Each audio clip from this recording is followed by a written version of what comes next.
To lead, walk behind them. That's one of my favorite quotes by Lao Tzu. I've been contemplating a lot lately and thinking a lot about what it means to be a leader. And we're all leaders. We're leaders with our staff, with our team. We're leaders with each other. And we're leaders especially with our practice members and our patients. So we're going to talk about leadership today. And about chiropractic also, but I think that leadership is an undervalued or studied thing in our profession, for sure. If you get an MBA, you study leadership. If you go to business school, you study leadership. As a chiropractor, we should study what it's like to be a leader and how to be a leader. I think it's really, really important.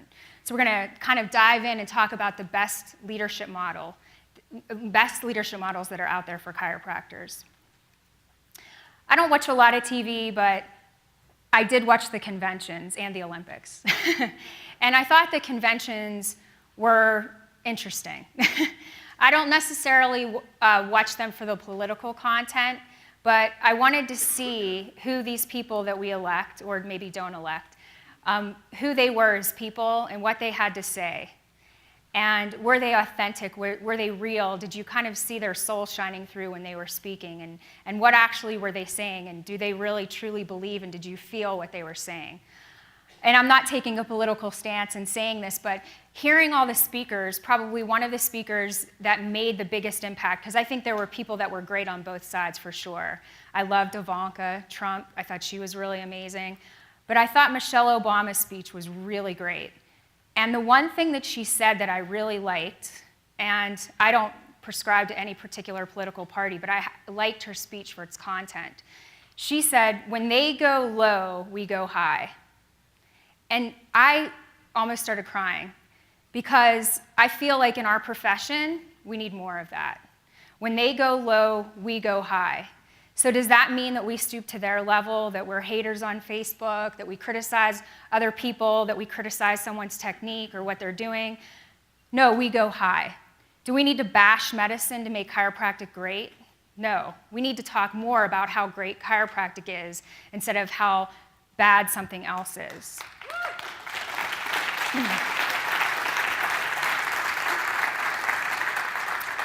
So I'm going to encourage all of you today, and that's me included, don't be a hater, be a lover. And how do we do that? We do that through service. Thinking about leadership, I was trying to plan, what message can I deliver? What do I want to speak to people about? How do I want to impact people and help kind of change some minds in this avenue? And I thought, wow, we've been in practice for 17 years.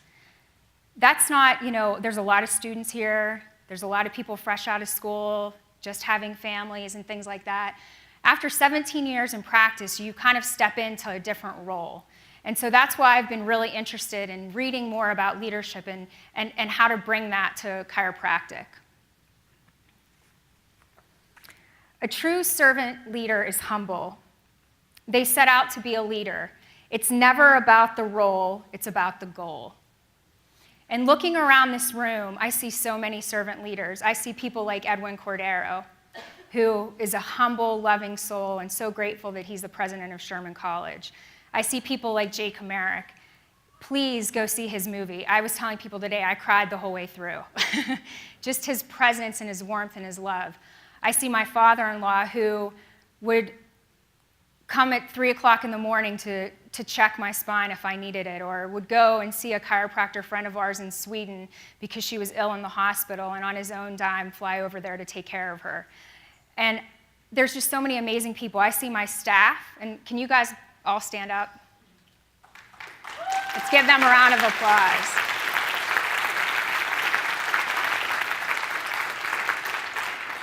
So they're not up on this stage speaking, but none of this would happen without them. Not only do they run our office, they help run this whole event. They've been up since 6 o'clock yesterday morning, working in the office, schlepping stuff here, setting up registration. I love you guys, and I'm grateful. So thank you.